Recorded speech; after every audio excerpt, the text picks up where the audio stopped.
Live from a grungy kitchen table located in Annapolis, Maryland's scenic and historic capital, it's the Maryland Crabs Podcast. With each episode, your hosts, Tim Hamilton, John Fernay, and the occasional guest will dive in and pick apart the stuff that really matters most to you. We're too lazy to actually solve any of these problems, but we can definitely stir the pot. From schools, politics, parking in the fire lane, to those horrible people who drive BMWs. And here with this week's episode, live from the kitchen table, Tim Hamilton and John Fernay. It's Maryland Crabs time. Oh, that sounded bad. Well, it is. You're not the supportive partner that I started with, John. Nope. Well, hey, the honeymoon's over. All right, so we're doing these podcasts. We release them on Thursdays. We're going to tear down that fourth wall a little bit. So we record them on Thursdays at the same time that they're released. So as we're recording this right now, you are listening to... We just released the Kenny Burns podcast. So if you have not listened to that, go back and listen to that. That was awesome. Yep. Kenny Burns is a reporter out of Baltimore. He works for WYPR. He's been kind of all over the place, and he's got his finger on the pulse of Maryland politics. So if you've not listened to that or any of the other podcasts, go back and give them a listen. Right. He's also the BFF of Baltimore Mayor Stephanie Rawlings Blake. Yes, they're going to Bermuda together. Yep. Good friends. And you know what? I know you hate when I do this, but you have to excuse the sound on that one. I had pressed the wrong button, and I obsessed about it till John stopped taking my texts and told me to stop being a baby. But I was thinking about that. Yes, I screwed up the audio on that one, but that's actually pretty much your fault. Because we both know I'm irresponsible, right? Yeah. Yeah, so irresponsible, ear from the Latin not, and responsible from the English responsible. So I'm not responsible. Right. So if I'm not responsible... Therefore I am. You're responsible. That's so right. My screwing up was actually your fault. You know what? This is... So I think you owe me an apology, John. I'm terribly sorry. I see how this podcast is working out just as good as we'll move on, WR&R. and we'll never speak of this again. But from now on, I want you to make sure I make no more mistakes. Yeah. But hey, go to YouTube. Go to iTunes. Subscribe to us. Rate us. Leave us some fun, nice messages. And the reason that we're bringing this up now is also because we're in the middle of the throes of the election right now, which means that there's a lot of stuff that's going on. So what's going on today, on Thursday, which is October 28th, I think? 7th. My credit card bill's due tomorrow. Again, you've got to really cover me, John. We're going to talk offline. But so a lot of the stuff we're going to talk about today is going to be old news next year or next week, so we're kind of learning that right now. So you got to bear with us on that.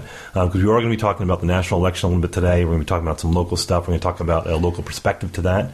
And speaking of which, I think what got us on this subject was I was driving to my son's football game up in North County. I live in Annapolis, and he had a game up in Pasadena. And it was interesting to me how the sea of campaign signs turned from Clinton to Trump. There was almost like a line once you crossed into Broadneck that all of a sudden it became very Trump. And I just thought about that. What is the difference between the Trump supporters and the Hillary supporters that you have that kind? Whenever you go to the Eastern Shore or Western Maryland or even North County, that all of a sudden it becomes a sea. I mean, even if the Republican bastions, the Republicans are not all on board with Trump, obviously. Most of them are not. No. So I was thinking about this, and I actually heard, and we're going to do something different here. I listen to a ton of podcasts aside from our own. Actually, I don't listen to ours.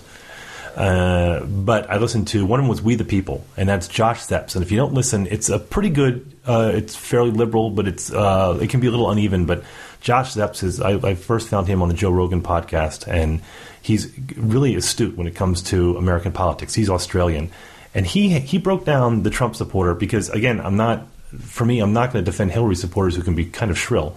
But the Trump supporters really do kind of mystify me because this is the first time we've had this kind of candidate.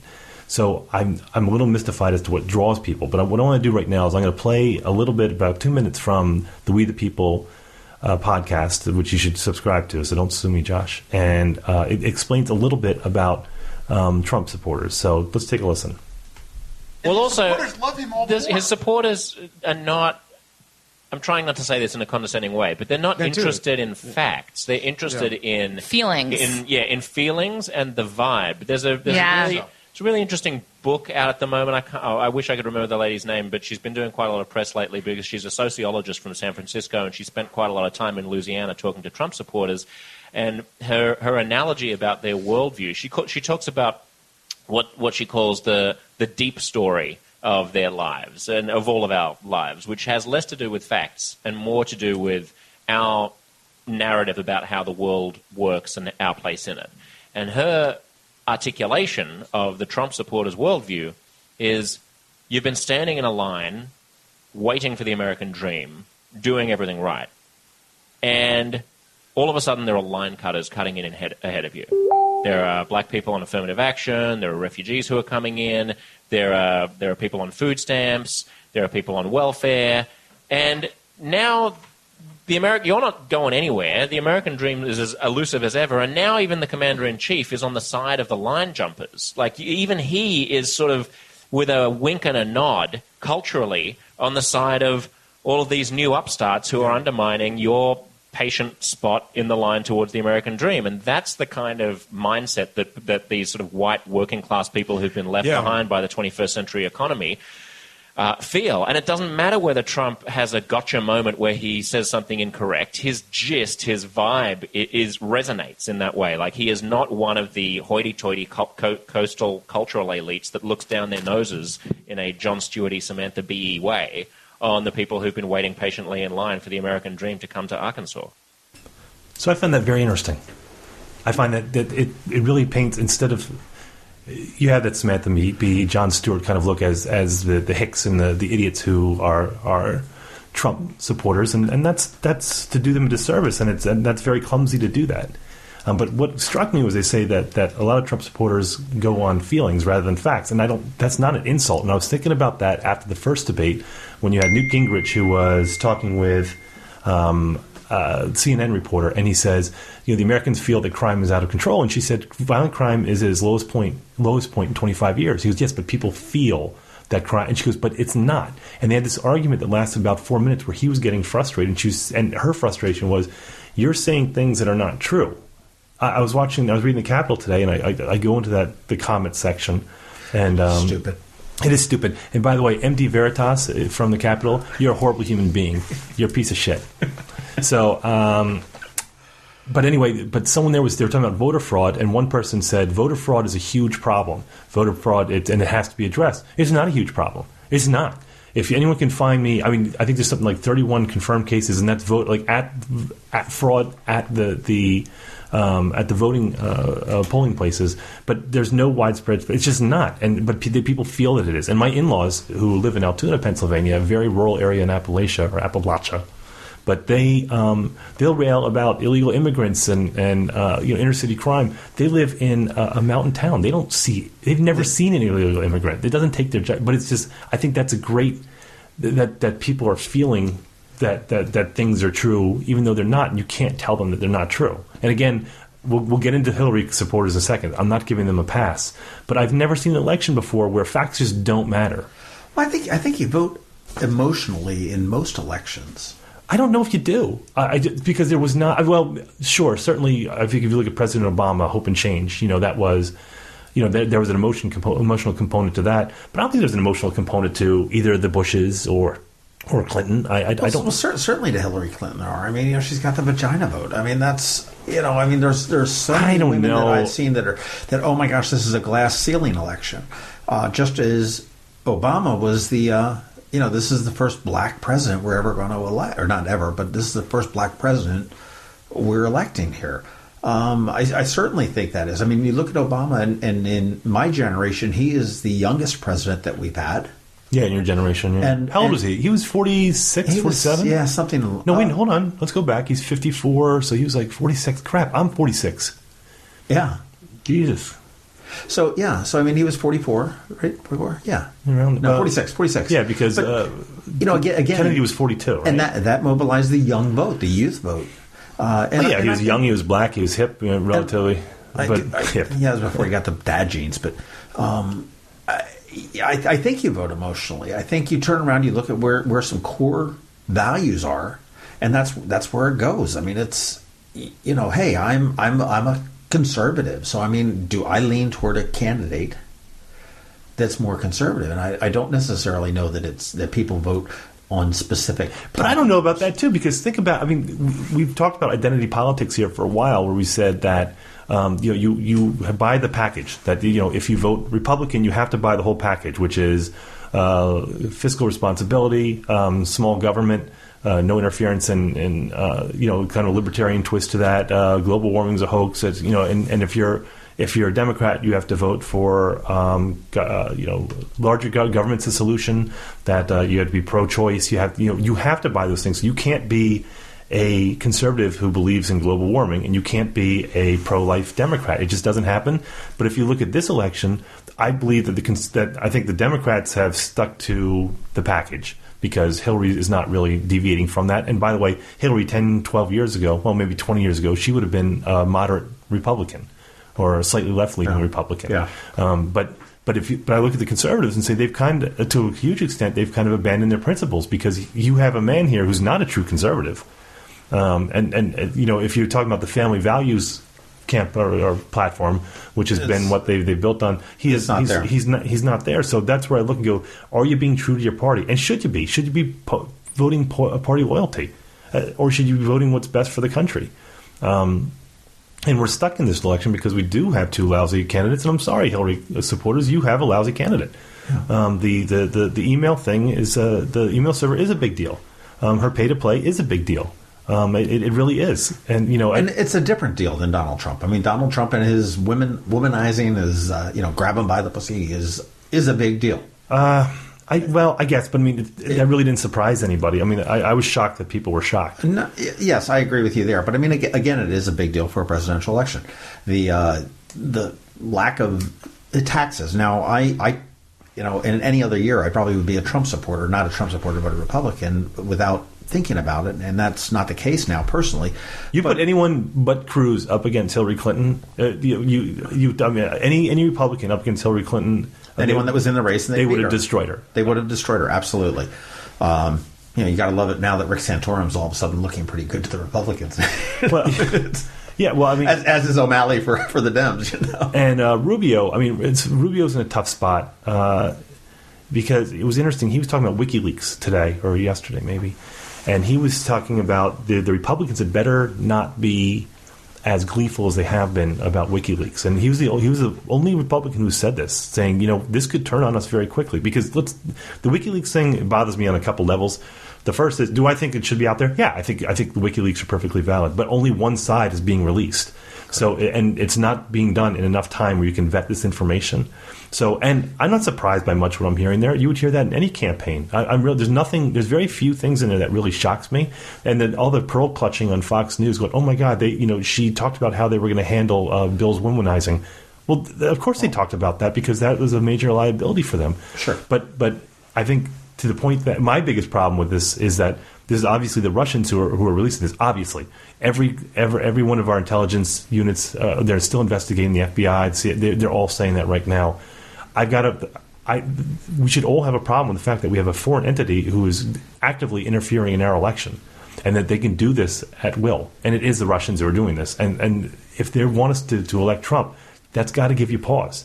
But that's what Rubio had said yesterday, saying, look, this dog could turn around and bite us as well, because if you saw the emails from the Republican elections, I guarantee you there'd be no difference. Yeah, Same thing about something about the IRS. Same thing about the IRS. What happened with the IRS and the Tea Party is something that's happened with every administration. It's been a tacit weapon of every administration going back to Eisenhower, or even Truman maybe, where you have the IRS is used as a political weapon. It's weaponized with any president who's in power. And I think the Republicans did the equivalent of burning a source, where they decide they're going to make an issue out of it. When the Bushes both did it, Reagan certainly did it. Now that it's out there and they make it sound like it's only Democrats, they cannot weaponize the IRS should they win the election. Quick question for you. Do you think with the Russians and their involvement in this whole thing, let's just make the assumption that it is Russian involvement, which I don't disagree with you. Do you think that they are doing this because they want to see Trump elected, or are they doing this because they want to not see Hillary elected? Well, I think would this be happening with Rubio? Would this be happening with Kasich? Probably. I mean, you got to look at traditionally, Russian relationships with the United States always are at its coldest point at the end of an election cycle. And then whoever's elected, they're going to warm up. And so it goes to a peak. Let's call it like it goes to, out of 10 being the best, it goes to like an 8. And then the next year it's a 7, then 6. 5, and by the time we get to the election, it's at a low point, and they're flexing muscles and they're rattling sabers, and that happens every election. the UN or NATO made a big mistake by pushing Ukraine into pulling them closer to NATO, something that we swore we'd never do. The Russians reacted the way that we would have reacted, so there's no surprise there. But now the Balkan states or the Baltic states are getting a little bit nervous. But they're not an enemy. People got to remember that the Russians are not our enemy; they're a rival. The Chinese are not our enemy; they're a rival. There's a difference between the two. But we have to have a big problem with the fact that they're really actively participating in an election. And the Republicans at any given time would be losing their shit over this if the roles were reversed. And they'd have a full right to. Mm-hmm. I like the whole idea of WikiLeaks. I like pulling back the layers and seeing how government works. So I like this idea. I don't like the fact it's coming from the Russians. And I don't like the fact that it's only targeting one side. I'd like to see the Republican side as well. I think, not to be fair, but to be fair. Well, let's also sit there and back up to our conversation with Kenny Burns last week. WikiLeaks, yes, it's a great source and whatnot, but why couldn't the Russians be doctoring those sources as well? So we don't know. We don't know, but I mean, I think the argument and could be made that they're not denying. They're not denying. They're just saying that they're not confirming nor denying. That means, but if they were doctored, they'd be screaming. And John Podesta, I mean, none of it to me seems. There's nothing crazy in there. There's nothing in there that really surprises me. It's, you don't want to see how the sausage is made. This is how government works. If you look at, and I think Bernie Sanders said the same thing. He goes, hey, if you hacked our emails, you would see some very unkind things said about Hillary Clinton. That's just how it works. Yeah. You and I send texts back and forth that, frankly, would probably not be. That's why I'm not running for president.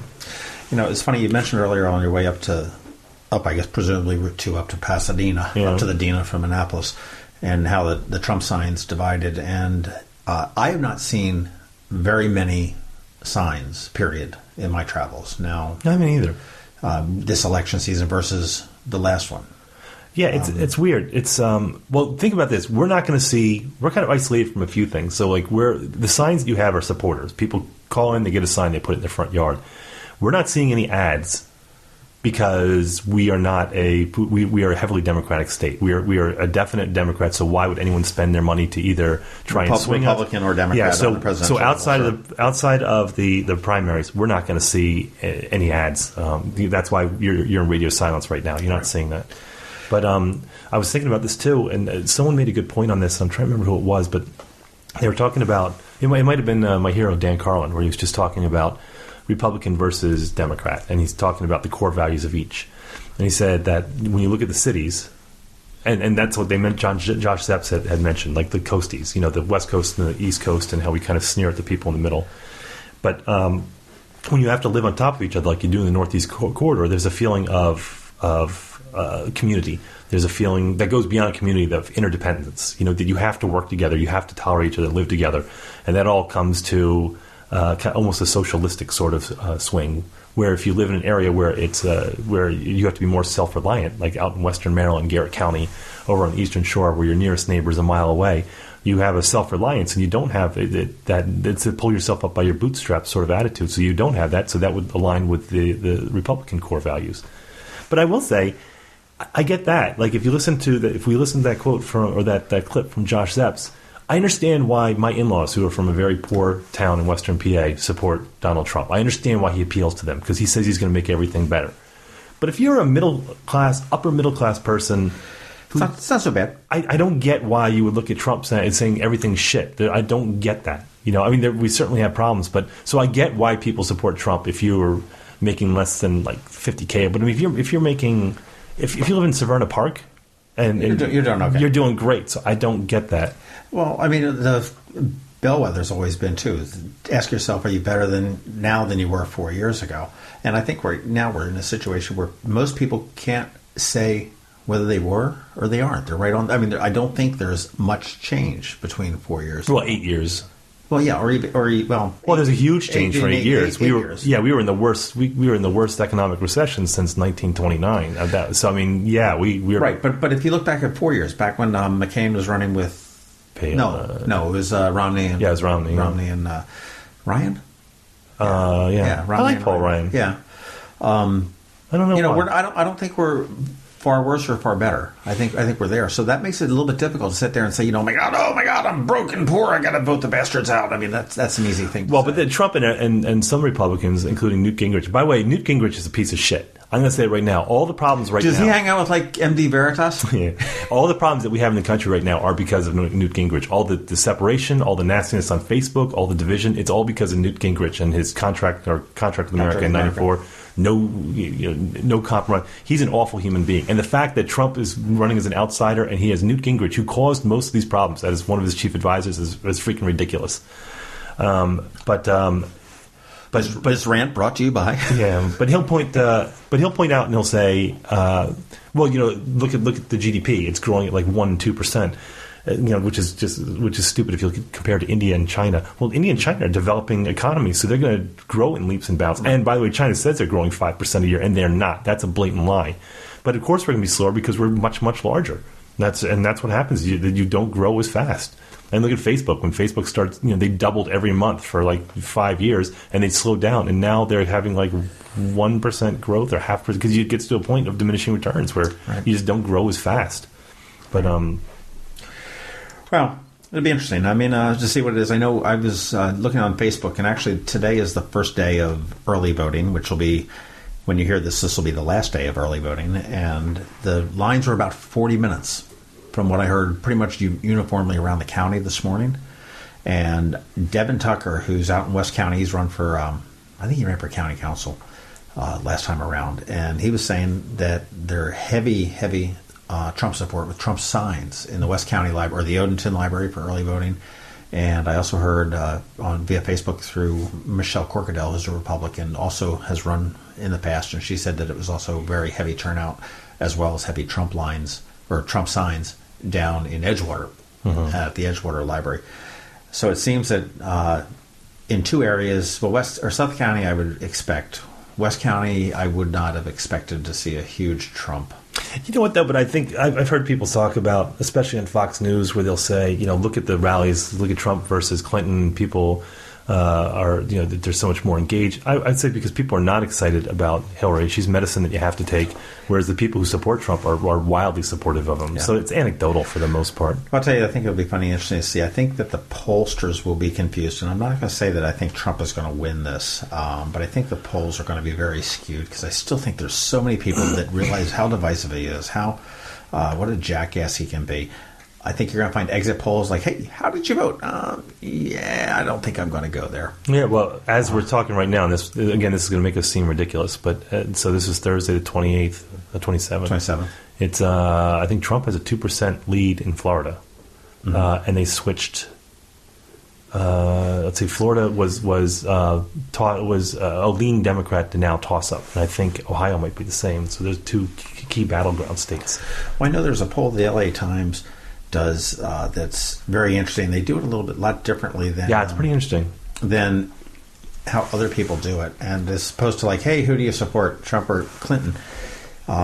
Makes it pretty easy. But the LA Times USC tracking poll right now has them at a tie, with overall with a Clinton of 5.7 with all the polls. But how they do that is they say, okay, hey Tim, how likely are you to vote on a scale from 1 to 10? And then, who are you likely to support? And on a scale from 1 to 10, where does your support fail or fall? That way... So it's not definitive, it's a sliding scale. It is. So, I mean, if you say, yeah, I might go out and vote, I give it a 4. And then all of a sudden, okay, so now that whatever you vote for is weighted less, then, hell yeah, I ain't missed an election since 42 when I was, that's going to be rated a 10. Weighted a 10 for that. So it'd be interesting. I've never seen, and I think the predecessor for this was probably well, I don't know. Fox News certainly contributed. I don't want to put it all at their feet. Like Sean Hannity certainly. I mean, he's a bomb thrower. But I think what stuns me the most is going onto Facebook.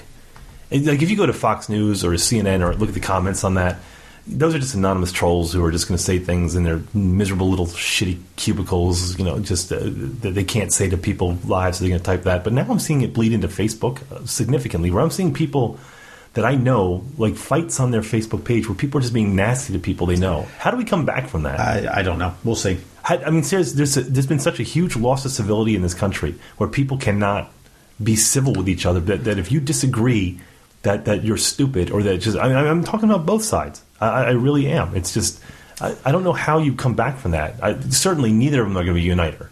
They're not. It's just I don't, and it's not in the best interest of. Well, let's go beyond Fox News. Let's assume that Trump's going to form his media empire, which he would be stupid not to do. Which is Stephen Bannon and Sean Hannity and Roger Ailes and Trump. And that is going to become an extreme alt-right media outlet. It's all but certain that they're going to do this. Although it might not be a bad thing, because then you compartmentalize the fringes of a group. Because there are most Republicans are centrist. You've got the alt-right network. Give them their own network, and that's fine. But I mean, they're going to certainly fan those flames. But I've just never seen so much bitterness and just even hatred. I see people who live the exact same lives. In my neighborhood, they live the exact same lives, and one's a Democrat, one's a Republican, and they can't be in the same room together. Tooth and nail. And I'm like, you live the exact same lives. It's all ideological. Well, I also think that you look at the two candidates that are fighting. I think it's been a very dirty fight. Yeah, and it's on both sides. And they lead by example. I'm not doing a false equivalency. It is both sides. It is. I think both sides sit there and they feel that it's okay to sit there and go with that. It'll be interesting. I mean, Maryland obviously is going to vote Hillary. Yep. And actually last week I turned around and over the last week I turned around and had a chance to go out and just ask people real quickly. I don't want to know who they are or everything else. It's just like, hey, who are you voting for? Who are you supporting? And we asked that, and I don't think there are any surprises, but here are some of your neighbors. I am voting for Hillary Clinton because Trump and his platform are scary. I'll be voting for Hillary Clinton this year. I believe she's much more prepared for this office than her opponent. I'm voting for Hillary Clinton. I'm voting for Hillary Clinton mainly because I don't want Trump to win. Hillary Clinton. Hillary Clinton because she's better than Trump. They both suck, so it's whoever I'm feeling at that precise moment. Trump, make America great again. Well, there obviously, I think it's no surprises there. Yeah, no. Hillary. Trump. Hillary. But yeah, I mean, the national polls are going to be a lot differently. And last week also there was somebody that really surprised me, Michael Moore, who, to use a term that you've coined, seemingly using in this podcast as a catchphrase, but is a real piece of shit. Personally, I think came out with a very... I like him, but I don't agree with there's people I disagree with that I like. I kind of like him just because he's... I like the fact that he called George Bush out at the Academy Awards. I had a great Michael Moore run-in. I like Ann Coulter. I'm not going to lie. Yeah. I like her. Michael Moore and I were on a flight with my son. We were going over to Europe, and he was on the same flight with his son. And when my kid was little, he had glasses, had a scar on the forehead, and looked just like Harry Potter when he was little. So Michael Moore is sitting here looking over across the aisle at me, and he's looking at my kid, and I'm looking over at Michael Moore trying to figure out, is that Michael Moore? And we're sitting there doing this stare off probably for about 20 minutes, and he looks over and he goes, I go, hey, are you? And he gives me the nod. And then he looks over and he goes, is he? I went, no. It was funny. He was going to Poland with his son. But yeah, no, Michael Moore came out, talked about Donald Trump, said, here's why Donald Trump will win, and here's why he should win. Donald Trump came to the Detroit Economic Club and stood there in front of the Ford Motor executives and said, if you close these factories as you're planning to do in Detroit and build them in Mexico, I'm going to put a 35% tariff on those cars when you send them back, and nobody's going to buy them. It was an amazing thing to see. No politician, Republican or Democrat, had ever said anything like that to these executives. And it was music to the ears of people in Michigan and Ohio and Pennsylvania and Wisconsin, the Brexit states. You live here in Ohio, you know what I'm talking about. Whether Trump means it or not is kind of irrelevant because he's saying the thing. He's got a point. He does. It's funny because this is where... And you're looking at battleground states. Well, do you know what this... All right, so at this point, it'll be about 10 days ago, about 12 days ago or whatever, it was that SNL sketch with Tom Hanks, which I thought was one of the best pieces. That was the one where he was on Black Jeopardy.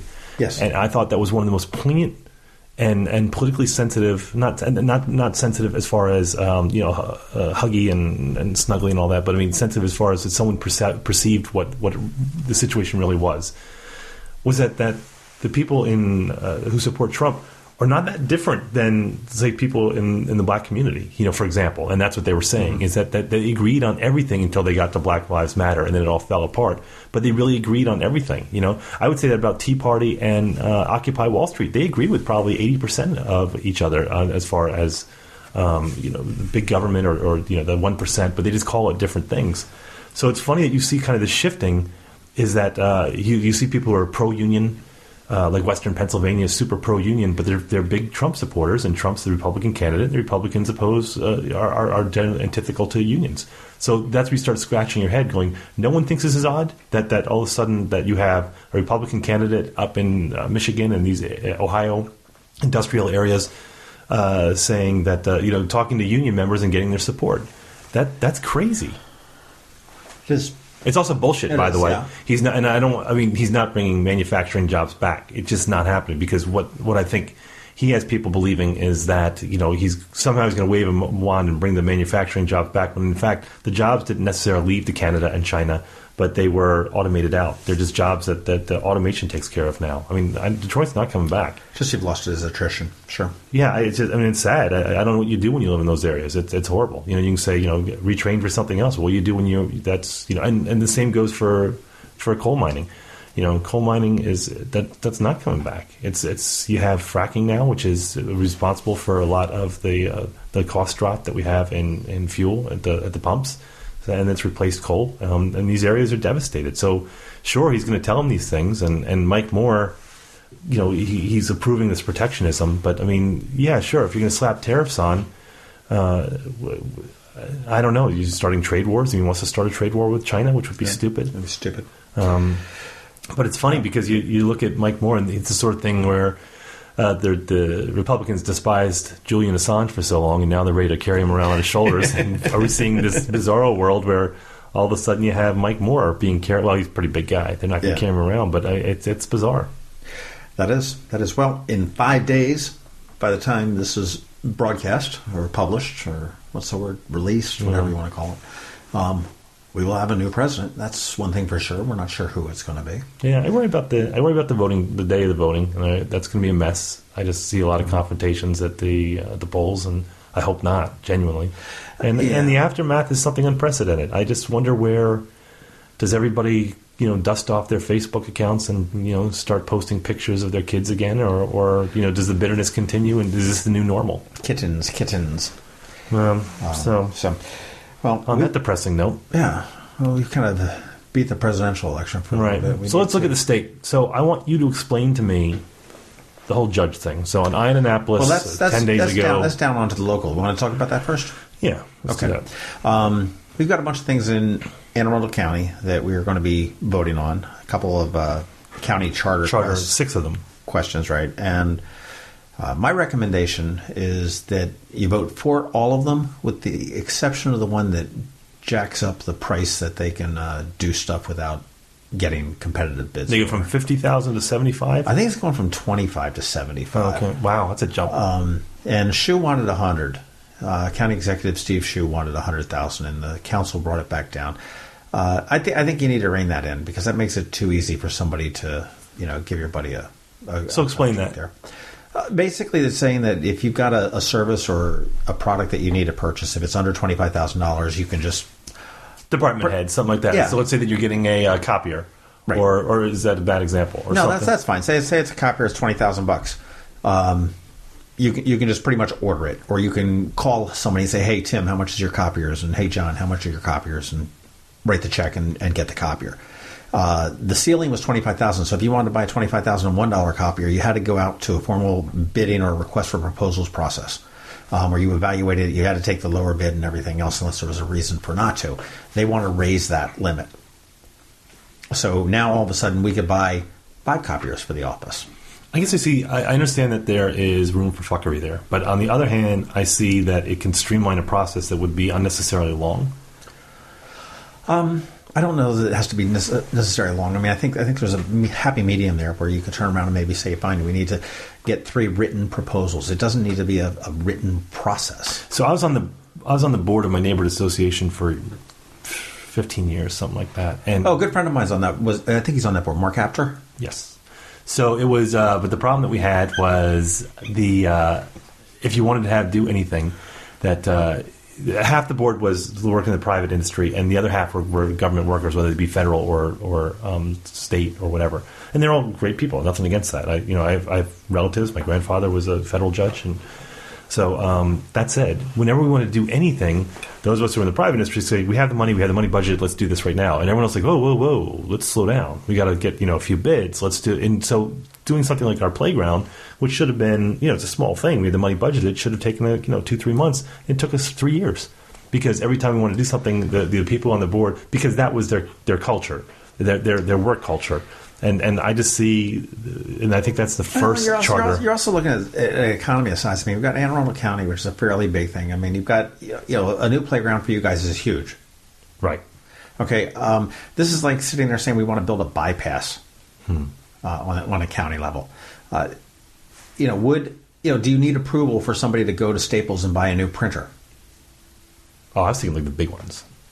That's something like that. I mean, do you need it necessarily? I mean, I think it's a matter of checks and balances. I think you keep it low. Those charter amendments always get me because they get really sneaky when they do things like that. The double negatives. So I remember it was about 5 years ago. They said that they were going to limit the per diem to be no more than this. And then they couldn't spend any more than this for the legislators. But what it was actually, it was raising it. So instead of saying we're raising the per diem from this to this, they're saying we're going to limit it to this. It's some sneaky shit when they do these charter amendments. And when they did the slot machines, we never voted on slot machines. We voted on video lottery terminals. Right, well. And everyone said, that's like the pink things that are in the 7-Eleven. Yeah, okay. That one ticked me off. This is where Marylanders, if you're from Maryland, you're an idiot. If you voted for the first time, and that was, they said, we want this is why referendums drive me crazy.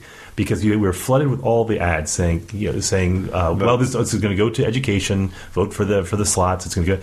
And the opponent said, it's not going to go to education, and it's a shell game. And as soon as they get this, they're going to want table games. And then the Cordish put out the ad saying, no, it is going to go to education, trust us.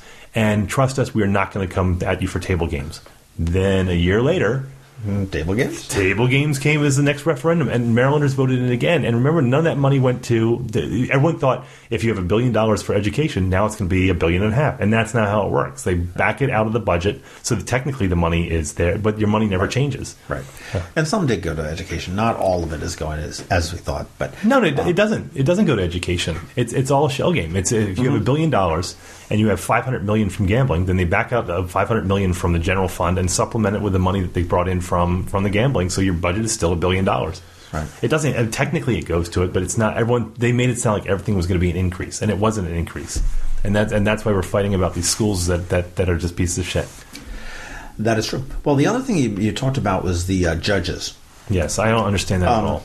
Okay, how Maryland is just screwed up as far as how they elect judges. They're they're vetted by a committee, then appointed by the governor. The committee sends a bunch of names to the Which governor. judges? These are circuit court judges. Okay. And then what they do is they serve until the next general election, where then they are put up for a continuance vote, or I don't know what the exact term is. Basically, do you think they should remain in office? And there are 4 judges that were appointed by a combination of Martin O'Malley, former Governor Martin O'Malley, and current Governor Larry Hogan, that have all been on this bench for probably about 2 years, maybe at the max. And they're running as a slate, as a team, if you will, against another judge who's from D.C. She lives in the county, but she was a sitting judge in D.C. She was an administrative law judge, which I think is a federal position. All of these judges are registered Republicans, and they are running on a Republican ticket, even though in the primaries and in the general, they don't indicate what party they're from. But they're getting their money from the Republicans, and they're running together as a team, as a slate. And you've probably seen the signs all around that said they're Hogan endorsed and the 4 judges strong. And you've got Judge Glenn Klavans, Judge Stacey McCormack, Judge Donna Schaeffer, and Judge Kathy Vitale. And Kathy Vitale and I are friends. I like her. I think she's good, and I think all of them are very good. She's judges. Former county representative from Severna Park. Yeah. She lives up in Severna Park. She was a delegate, and she was also a county council. That's right. So she's really done the whole thing, and she's moved on all the way up to a judgeship, and I mean, well qualified and everything else.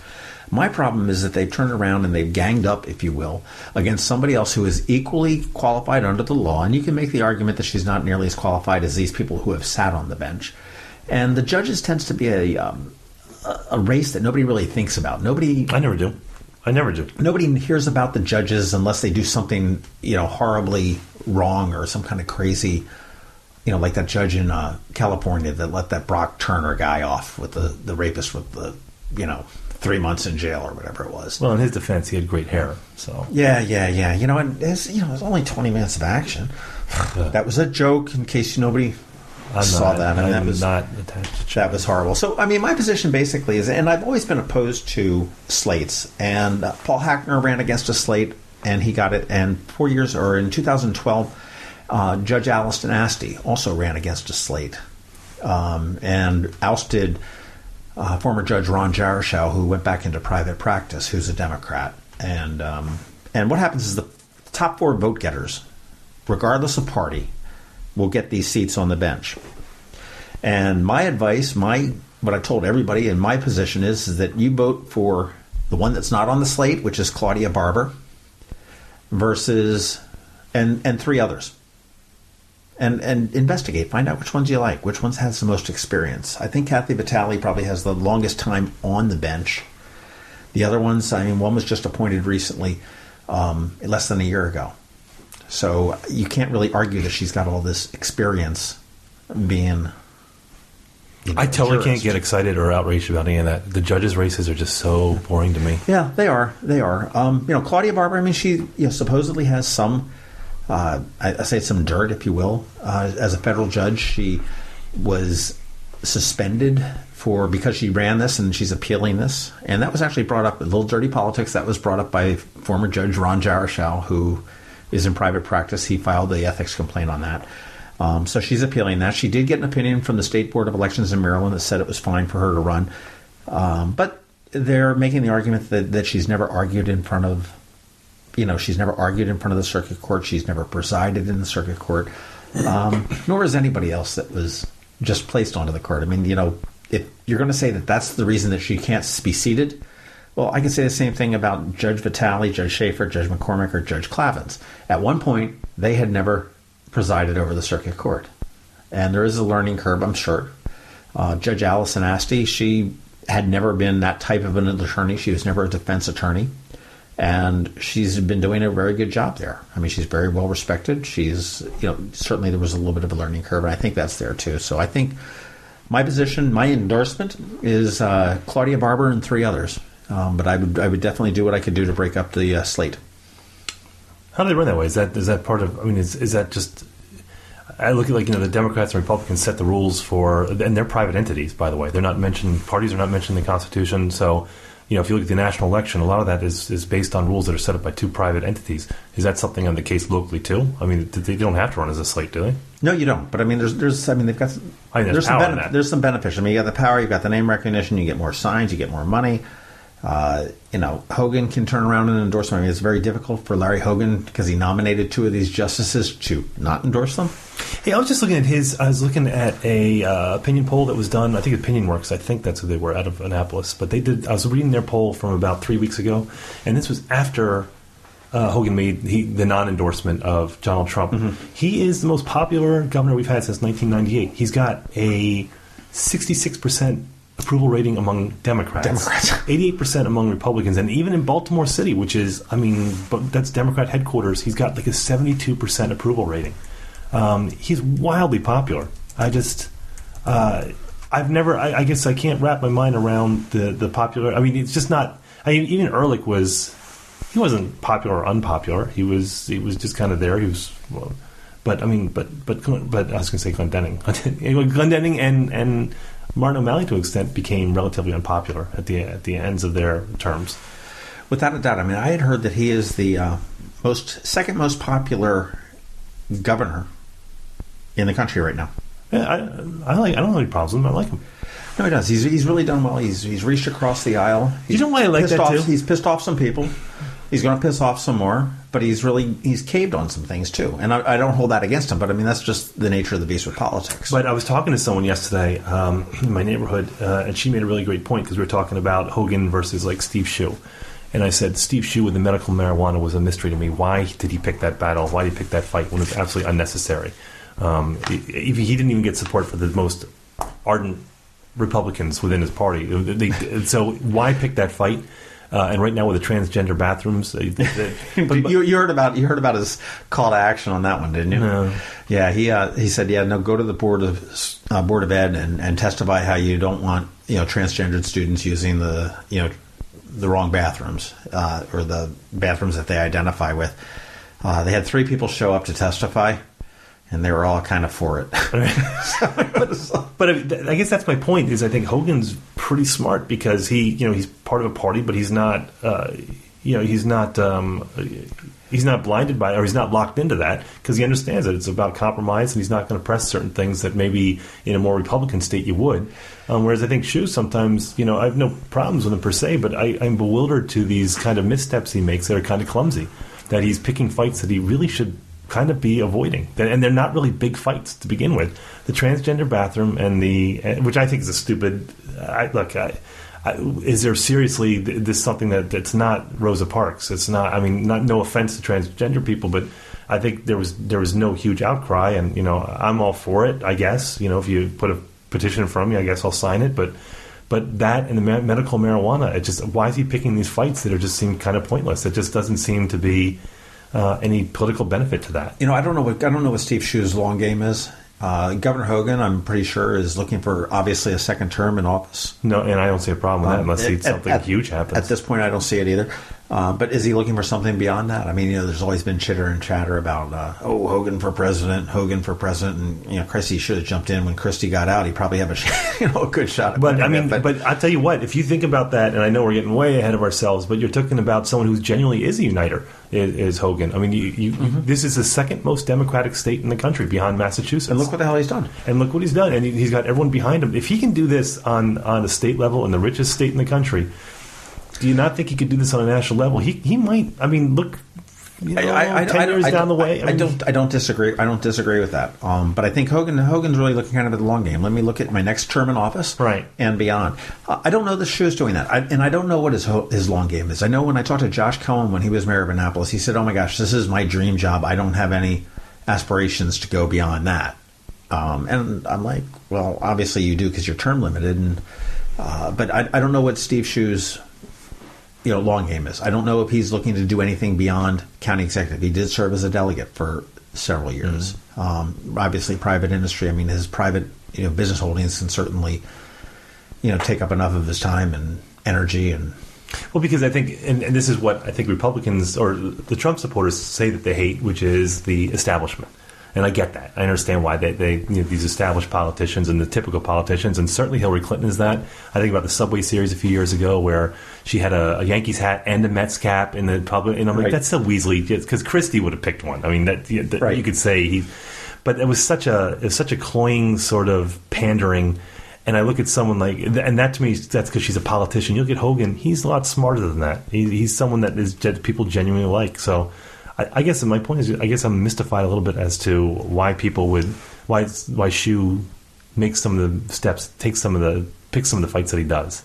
I'm just not. It seems kind of clumsy to me. I'm not sure. We'll have to figure that out. Stay tuned on that. That's for sure. But yeah, no, there's some interesting local races. I'm looking forward to early voting myself. I'm going to go out and do the early voting. Oh, yeah, see, I'm going to go back. That's sort of like opening your present on Christmas Eve. I'd rather do it that day, be part of the excitement. Mm-hmm. Plus, because as much as I don't want to see chaos, and I don't want to see chaos at the polls. If there is going to be chaos, I do. I want to be there. That's in the age of video camera. I'm going to do it. We'll see. I mean, wonder what type of political games. And you talked about voter fraud a little bit. And I meant to mention this before.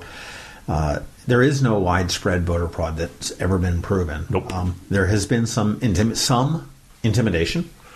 voter intimidation. And actually, I'm just hearing rumblings of that. Oh, wait, we got to back up. You're not talking about the Black Panther thing, are you? Just in general. Just what you might be able to consider voter intimidation. Here in Annapolis, they did that, where they tried to move the polling place to the Harbor House from the Eastport Community Center down into someplace else. And I was like, oh no, now you're I mean, you can make that argument, but I mean, there may be some voter intimidation. There's certainly going to be some mistakes made. The election volunteers, the volunteer judges, essentially, they're paid here in Maryland. I don't know whether they're paid elsewhere in the country. Oh, they're paid? I didn't know that. Yeah, they're actually doesn't pay. It doesn't pay bad. It's like $225 for the day. Get out of here! But it's a long day. Well, I mean, you're starting at 5 in the morning. You're not done till 8 o'clock at night. 5 in the morning. Nope. Yeah. But I mean, there are mistakes. I mean, that's what you get when you put old people in front of technology. Yeah, I see you with your computer. I know. Yeah, I mean, they've been using index cards for hundreds of years to find out. Oh, you're Tim Hamilton. Okay, yeah, I know. I knew your father. Oh, yeah, here you go. And now they're, just doing, and they're not trusting of technology. And Maryland has taken a step back. We're now doing manual votes as opposed to the electronic voting, where we actually take the marker and connect the two lines that we want to. So we're back to the hanging Chad land of 2000. And not quite that system, but yes, we're doing it a manual type of a thing, which hopefully is enabled to manually go back and say, okay, yes, this is how Tim Hamilton voted. He was assigned this serial number, and here's the serial number that matches his ballot and everything else. So we will see. And we get a new senator too. Yes, we do. Senator Barber has retired, and we've got Chris Van Hollen, who is the representative, a congressional representative from the area. Is I think he's PG and Howard County mostly. He got the endorsement of the Capitol. Is running against Kathy Szeliga, who is the Republican without a chance. Well, yeah, and she's pretty. I mean, and actually, there was a good article in the Capitol today about that, where they give the endorsement. And they said, you know what, she is very capable. She's got advantages that Van Hollen doesn't have, but one of her downfalls is that she subscribes to the Republican package, which is one of which is the global climate, the climate change, and the climate change denial, and in a state like Maryland, which we are affected by that, then that's an issue. Well, that also hurt Dr. Mark Plaster, who's running against John Sarbanes, who is our congressman in this. I think they say it is the most gerrymandered district in the nation. District 3? Yes. Yeah, absolutely. It's the pterodactyl. We were talking about that last week with Kenny. Yeah. It is that's when, I mean, Texas is pretty gerrymandered, but whenever I see Republicans or Democrats point at Texas, I'm like, look at Maryland. It's the most gerrymandered. We both live in the 3rd district, and I think it's bullshit. It really is. So we'll see how that goes. But I don't think John Sarbanes is defeatable. I think Mark Plaster came out and said he didn't believe in climate change. No. His reasoning was that, well, if anybody... Because it's cold in the winter. Well, if anybody has been out on a boat for any length of time... Oh, yeah, that's right. The sailboat. Yeah, he got us with the sailing reference. It was like, oh, come on. It's just... Do you know that there... And he also does robocalls, and I don't like that. I despise robocalls. Yeah. They, no more we'll do a plug for these. They're not paying us, but this is awesome. Yeah, it has changed my life. A website called NoMoRobo, NoMoRobo.com. It's free. For landlines. For landlines. It's pay for cell phones, but you sign up, and they've got a huge database of all these people that robocall you and scam call you and stuff like that, and it intercepts the call. Your phone will chirp at home. It'll ring once, and then that's it. And it'll go away, and they just make them go away. It's free. I've gone from literally 20 to 25 calls a day over the last year from Bridget from Card Services. I've gone from that to none.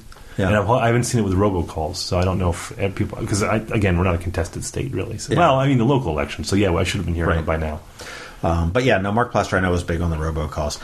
But I don't think he really stands a chance. I mean, John Sarbanes has been very good. I think he's been very responsive. I've not talked to him to understand whether he appreciates the gerrymandered district or not. I'd imagine he doesn't. Why wouldn't he? Well, I mean, obviously it's given him his office, but I think, from a effective standpoint of view, I mean, who do you represent? I mean, my gosh, he's up in Baltimore County. He's way down. He goes out to Hagerstown. Yeah. I mean, so he's all over the place in Frederick County. Did you know that there is a separatist movement in Western Maryland that they talk about breaking away from. I mean, it's small. I think they have a Facebook page, but they want to be a separate state. Well, I heard Pennsylvania was looking at buying them. But I get it. But that's where you kind of gently go, look, I understand why you're upset because you're a Republican and you feel like you're not represented and you're not, but you have no industry.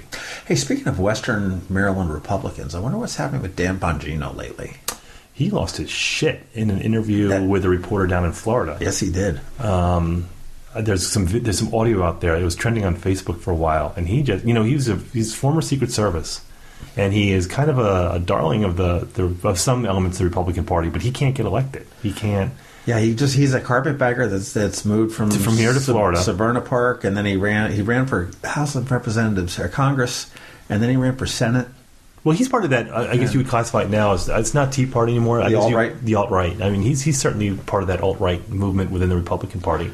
But yeah, no, he did an Alec Baldwin, Alec Baldwin went after his daughter. He just lost it. You're a piece of shit. Yeah, he was screaming at a reporter, and the reporter recorded it. And you and I both met him at a Tweetmasters event thrown by Gene Deems a few years ago, and it was he's a very nice guy. Oh, he did. Very together. Had his act together. Yeah, I mean, just couldn't do it. But I mean, again, you look at what he was running for, and it's a difficult race. I mean, the guy could have probably done very well running as a county councilman. Yeah, I think so. But yeah, he had his eye on the prize, but I mean, he's just not gotten much traction. Right. I think it's the problem with when if you're coming in. He's got plenty of traction. He's on Fox News all the time. He's got a couple of books under his belt. He's doing fine. Yeah, that's one thing where the right really kicks ass is that they have like the book tours and the speaking tours, and they really do well with that. But I'm gonna be glad when it's all done. I'm not gonna lie. I know everyone says that, but I'm a junkie, but I'm getting just exhausted from it. It is. I've got so many friends that have, and you talked about the Facebook thing, that are just absolutely brilliant. I have muted so many people on Facebook, literally maybe 40 people, like right and left, and that's not a false equivalency because the Hillary supporters, you're just as annoying. Listen to me, you are just as annoying as the Trump supporters. Well, everyone shut up. Seriously. It's funny. You look at. I saw a thing on this morning that was a former Republican candidate for a county council position posted on Facebook how disgusting it was that the Wall Street Journal pandered to different audiences and had same picture, same front, but different headlines for Trump. And I can't remember exactly what it was, but it was totally proven wrong that it was all photoshopped. But I mean, this is somebody that's potentially an elected official is just saying, "Oh, yeah, I saw it on the internet." Because facts are irrelevant. They're absolutely irrelevant now. And people, if you confront someone with something, and they'll just, I'm talking again, not a false equivalency. If it does not fit their paradigm, they will. It's irrelevant, and they'll move on from that. Facts are completely irrelevant. Right. It drives me nuts. All right, here's our endorsement section. Who are you endorsing? Endorphin. Endorphin. Who are you endorsing for president? Who gets the Maryland Crabs endorsement? Well, you know what? So I voted last time for Gary Johnson because he was my governor when I lived in New Mexico. Mm-hmm. But Gary Johnson is... Nepo! He is a potted plant. I've come to realize that. He is... I like him. He's a nice guy. But he's a strict libertarian, and no one can be a strict libertarian. Mm-hmm. You can't believe that the private industry is going to correct the climate change issue. It just that they'll do it on their own because it's in their best interest to do so. It just doesn't happen. So he's out. Right. Jill Stein. Nope. So you're probably going to have to go back into the write-ins. To Meyer, yeah. So write-ins. I am going to vote Hillary Clinton, and I'm going to do it with one hand while I hold my nose. And for Hillary Clinton supporters, you should be begging my forgiveness, not saying welcome to the Clinton train. Welcome aboard. You finally came to your senses. You all suck. If you're telling me this, and you have a horrible candidate, she's a horrible person, and I have to vote for her because Republicans, you absolutely you done screwed up, AA Ron. You done screwed up. Yep. Me, I'm going to do something that I've never done before, and some people will say, "Oh, he's going to vote Democrat." No, I cross party lines all the time. I do too. I don't have. I'm independent. So I don't have a problem with that. But at this point, I am going to not vote the presidential election. Really? Yeah. That's valid. I will vote that. I mean, there's no way. I think that if I vote for Gary Johnson. So many people Jill they're coming out the Stein. down ballot. That's the only reason they're coming out now. Or anybody. I mean, and you look at I mean it's the down ballot to me is a little bit more important. That's what everyone's saying. That's and I just can't get. I mean, I can get behind some of Trump's positions. He's right on NAFTA, and he's right on TPP. I can get behind some of Hillary's stuff. I can't get beyond the two candidates. They're horrible, and both political parties are awful. Yeah, so I'm going to put a little note on my ballot. Don't you dare connect any of these lines. This was left blank on purpose. It's just like the SAT test. This page left blank on purpose. I can't get behind it either of them. I'm really disappointed as my daughter, this is her first election, and she's over at American University in D.C. and she and her friends are all like, 18 years and this is the shit we get. That's horrible. It really is. Sad time for America. Hopefully, whatever the outcome is, whoever the loser will be, will realize that the people have spoken, that we will have a fair election, and that they'll come together and figure out how to move forward from here. All right. So if people want to yell at us about our votes, how do they reach us? They can reach us on Twitter at Larry Hogan. Twitter at MD Krabs Podcast. If you want to go to Facebook, we have a page and a group, also the Maryland Crabs. You can find us online at themarylandcrabs.com. And if you want to email us directly, you can do that. And we always love suggestions for future shows or topics or anything like that. I mean, if you know somebody that'd be a great guest to have on to talk pontificate or just bullshit, info at themarylandcrabs.com. But of course, make sure you get over to iTunes, give us a 5, write us a little comment, subscribe, do all that kind of stuff, and tell your friends. Yeah, tell all your friends. Yeah, I mean it's and keep an eye on the Facebook pages because we are going to have some events coming up. We're going to do it with some local celebrities, if you will. But did we get the strippers? Well, I'm married, so yes. Okay, good. So we're going to do some local events. We got some stuff coming up like around Christmas. It's going to be fun. In the gloom of winter, we're going to do some stuff to kind of like some local venues we're kind of looking at right now. But we want to have some fun with you guys. Yeah, we do. We're and just remember that when this election's over, another one starts. And we all got to be friends after this. So that's right. We've got a local election next year. Oh yeah. That's gonna be the fun one. We have the mayoral election. That's gonna be where we're gonna have a blast. And we're calling you out, Mike Panelese and Gavin Buckley. We want you on a debate. Yes, yeah, we want to have you in here. No pre-approved questions. You got to think for yourselves, and it's gonna be we're gonna be fair. There's gonna be no gotchas, and no help allowed. There's gonna be lots of gotchas. You can't have your dad, and you can't have your business partner there coaching you away. Yeah, so stay tuned for all that. And again, thanks for listening. Thanks for helping us grow because it's been great. And we'll see you next week. Yeah, I'm John Frenay. That's Tim Hamilton. Yep. You can find me elsewhere at Annapolis on Twitter, or I get up really early in the morning and do this morning show thing on WRNR with Rob Tim. And you're on Twitter all the time too. Tim Hamilton 47. What's the 47 all about? I can't tell you. Secret? We're not good friends, John. We just do this thing. Yeah. Later. Bye. This has been the Maryland Crabs Podcast with Tim Hamilton and John Frenay. Sure to follow them at all the regular places, Facebook, Twitter, YouTube, and online at themarylandcrabs.com. Take a moment to rate us on iTunes. Now, get the hell out of my kitchen. Seriously, go! You're still here? It's over. Go home.